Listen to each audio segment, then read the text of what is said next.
नमस्कार, live cities की night bulletin दिन भर बिहार में आपका स्वागत है। मैं रिया। खबरों की शुरुआत करेंगे, उससे पहले डालते एक नजर हेडलाइंस पर। विधानसभा में सरकार ने पेश की बिहार जातीय आर्थिक सर्वे रिपोर्ट। नीतीश कुमार बोले आरक्षण का दायरा 50% से बढ़कर 75% हो। जातीय गणना पर उठे सवाल पर बोले नीतीश, कोई गड़बड़ी नहीं। आर्थिक सर्वे रिपोर्ट पर बीजेपी ने पूछा, बेरोजगारों की संख्या बताइए।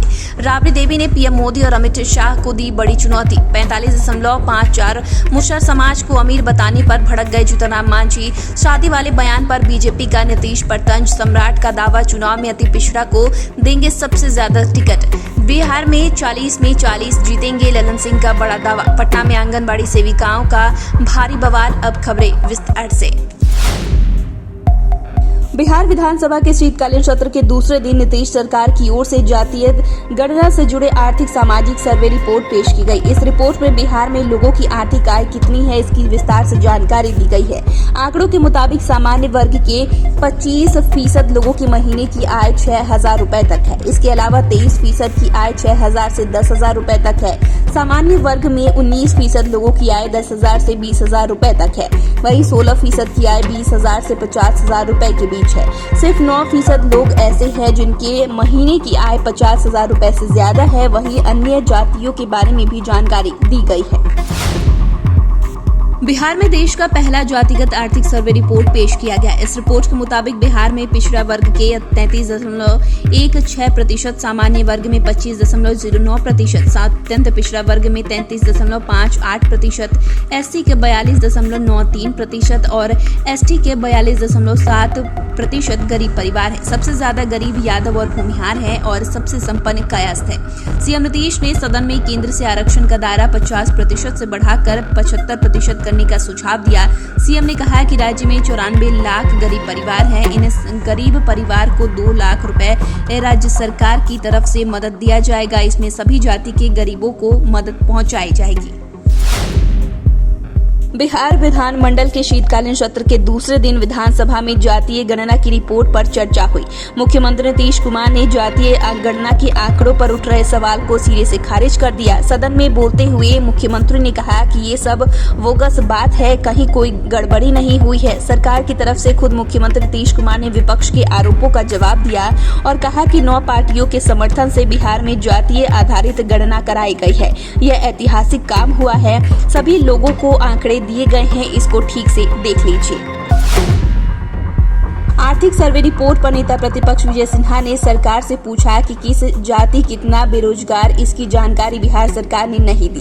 केवल किस जाति में कितने लोग रोजगार वाले हैं, इसकी ही जानकारी दी गई है। बेरोजगार के मुद्दे पर सरकार मौन क्यों है? नीतीश सरकार इसकी जानकारी क्यों नहीं दे रही है? उन्होंने कहा कि यह जाति आधारित सर्वे की नींव एनडीए सरकार में पड़ी थी। जातीय सर्वे के प्रस्ताव में भाजपा ने समर्थन किया। गरीबों के हित में हमेशा भाजपा साथ खड़ी रही है। वहीं राबड़ी देवी जब विधान परिषद में पहुंची तो उन्होंने साफ कहा कि जातीय गणना को लेकर जो लोग सवाल उठा रहे हैं उन्हें जवाब देना चाहिए कि आखिर केंद्र की सरकार पूरे देश में जातीय गणना क्यों नहीं करा रही है। राबड़ी देवी ने कहा कि अगर इनको भरोसा नहीं है तो पूरे देश का केंद्र सरकार जातीय गणना करा ले, सब कुछ साफ हो जाएगा। इसमें हंगामा करने की क्या बात है? ये लोग जानबूझकर ऐसा कर रहे हैं जो उचित नहीं है। बिहार में जातीय सर्वे की आर्थिक रिपोर्ट जारी होने के बाद सियासत शुरू हो गई है। जीतनराम मांझी ने इस रिपोर्ट पर सवाल उठाया है। मांझी ने आरोप लगाया कि चाचा भतीजा ने जातीय सर्वे के नाम पर खजाने की लूट की है। मांझी ने कहा कि वार्ड जातिगत जनगणना सूबे के 45.54% मुसहर अमीर है, 46.45% भुइयां अमीर है। उन्होंने सरकार से मांग किया है कि सूबे के 100 मुसहर और भुइयां परिवार की सूची दे कितने अमीर है। मांझी ने चाचा भतीजा पर सर्वे के बदले कागजी लिफाफेबाजी करने का आरोप लगाया है। मुख्यमंत्री नीतीश कुमार के शादी वाले बयान पर बीजेपी ने कड़ी आपत्ति जताई है और कहा कि मुख्यमंत्री पर बढ़ती उम्र का असर दिखने लगा है और अब उन्हें एक भी दिन इस पद पर बने रहने का अधिकार नहीं है। बीजेपी विधायक जीवेश मिश्रा ने कहा कि नीतीश कुमार अब बूढ़े हो गए हैं, इनको माफ करना जरूरी है। देश के इतिहास में पहली बार कोई मुख्यमंत्री सदन में इस तरह की बात को बोले होंगे। नीतीश कुमार पर बढ़ती उम्र का असर दिखने लगा है। सिर्फ बीजेपी ही नहीं, बिहार के लोगों को भी पता चल गया है होगा कि मुख्यमंत्री पर उम्र का असर हो रहा है। बीजेपी के प्रदेश अध्यक्ष सम्राट चौधरी ने कहा कि अति पिछड़ा समाज के सबसे अधिक लोगों को इस बार चुनाव लड़वाएंगे। उन्होंने कहा कि अति पिछड़ा समाज के लोग जो भी आज बीजेपी में सदस्य लिए हैं, वह स्पष्ट रहिए, बीजेपी ही ऐसी पार्टी है जिसने सबसे ज्यादा पिछड़े नेता को अपनी पार्टी में रखा है और बीजेपी के सर्वश्रेष्ठ नेता अति पिछड़ा समाज से हैं। सम्राट चौधरी ने लालू यादव पर बड़ा बयान देते हुए कहा कि लालू यादव जो इतनी बड़ी बड़ी बातें करते हैं, उनको भी भाजपा की 40 विधायकों ने बिहार में मुख्यमंत्री बनाया। 2024 में नरेंद्र मोदी को फिर से प्रधानमंत्री बनाना और बिहार को नीतीश और लालू मुक्त बनाना है।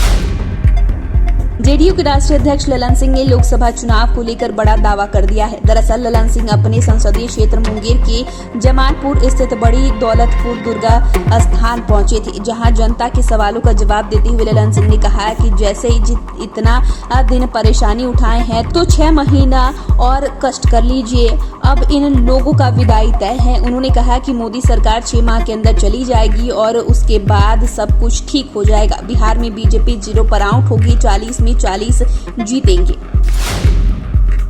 पटना में आंगनबाड़ी सेविकाओं ने जमकर हंगामा किया। बिहार विधानसभा की कार्रवाई के बीच आंगनबाड़ी कार्यकर्ताओं ने सड़कों पर हल्ला बोल प्रदर्शन किया। उन्हें रोकने के लिए वाटर कैनन का भी इस्तेमाल किया गया, लेकिन आंगनबाड़ी कार्यकर्ता विधानसभा की ओर बढ़ रही थी। उनकी मांग है कि उनके मानदेय में वृद्धि की जाए। उनका कहना है कि 1.5 महीने से हड़ताल पर हैं, हमारी मांगों को सुनने के बजाय हम पर लाठीचार्ज किया जा रहा है। ये कैसी सरकार है? अगर मांगे पूरी नहीं हुई तो नीतीश सरकार को गद्दी से उखाड़ फेंकेंगे। फिलहाल के लिए इतना ही। चैनल को सब्सक्राइब कर ले, फेसबुक पेज को लाइक कर ले। वीडियो देखने के लिए आपका शुक्रिया।